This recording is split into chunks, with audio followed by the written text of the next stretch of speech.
Good afternoon, thank you for viewing our 2016 Holden Vf Ute that we have here. This one here has got the smart bar, being a council vehicle, and as you can see through the front of the car, it's in great condition. Projector headlights, and really over the bonnet it's in really good condition. A couple of minor chips, but in really good condition.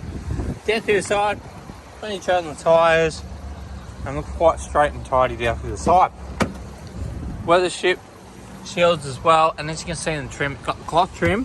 One of the great things on the Commodore Ute, it's got the storage as well as the child restraint in the back. Soft touch dash, and all the service books are situated in the glove box. This one here has been fitted with a hard lid as well, and you also get that tub liner standard. Tow bar on the back, and it is the Series 2. Coming down through the side, looks to be in really good condition.